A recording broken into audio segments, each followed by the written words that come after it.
Hello friends, तो new blog में आपका स्वागत करता हूँ। तो काफ़ी लॉन्ग टाइम के बाद ये ब्लॉग हमारा आ चुका है आपके यूट्यूब चैनल पे, मतलब कि हमारे यूट्यूब चैनल पे। तो दोस्तों मैं काफ़ी दिनों से मैं वीडियो नहीं बना रहा था, क्योंकि मैं मतलब कि सीयूईटी का एग्जाम देने के लिए कहीं बाहर चला गया था। काफ़ी अपने घर से 300 किलोमीटर दूर चला गया था। तो हमारा बैकलॉग लग चुका है 4 से 5 दिन का। और एग्जैक्टली क्या हुआ है ना कि कल हमारा टेस्ट है, और अब मुझे पता नहीं, अजीब सा लग रहा है कि मैं कल टेस्ट कैसे दूंगा और कितना स्कोर करूँगा।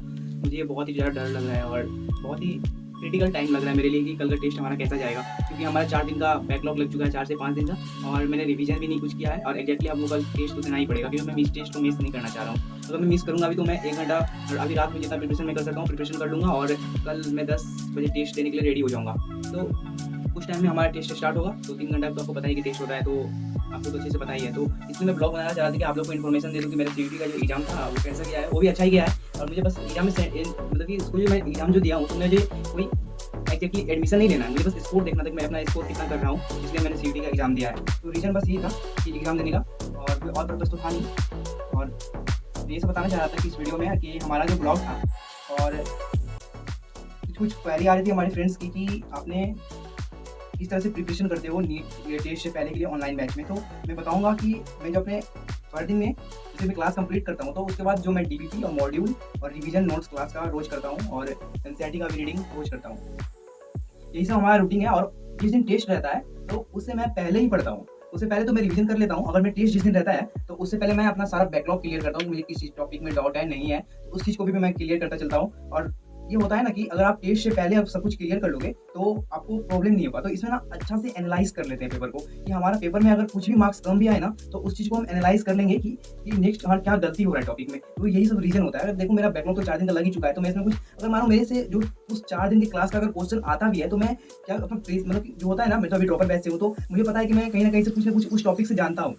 अगर कुछ हो ना हो, मैं उस टॉपिक से कुछ ना कुछ तो जानूंगा ही, क्योंकि हमने पहले ही 11th तो कर लिया है और 12th भी कर लिया है। तो 11th का टॉपिक से नीट में जो टेस्ट आने वाली है, क्योंकि ये हमारा पहला टेस्ट है ऑनलाइन यकीन बैच का, जिसे मैं ऑनलाइन जो क्लास करता हूँ। तो आपको टाइमिंग तो पता ही है कि हमारा क्लास जो 3 बजे मतलब शाम तक चलता है 8:45 से, तो ये हमारा टाइमिंग है। तो कुछ यही सब रीजन है कि हमारा जो पढ़ाई के साथ साथ किस तरह से हम टेस्ट का एनालाइज करें। तो अगर मानो आपका टेस्ट में कम नंबर भी आए ना, तो आप उस क्वेश्चन को एनालाइज करना जान लो कि अगर मेरे इस क्वेश्चन में गलती क्या हो रहा है, मतलब कि गलती को एनालाइज करना हमारे लिए बहुत ही ज़रूरी है। रीज़न ये है कि अगर हम मानो कोई क्वेश्चन है कि इस टॉपिक्स में होता है ना कि कुछ टॉपिक्स में मतलब कि कुछ ऐसा वर्ड आ जाता है जिसको कि हम लगता है कि उस वर्ड को जान रहे हैं और नहीं हो पाता है। मेनली स्टूडेंट का गलती कहाँ पे होता है? Assertion reason. एग्जैक्टली मेरा भी असर्शन रीजन में ही गलती होता है। मतलब कि क्या होता है ना, मुझे दोनों ऑप्शन सही लगता है।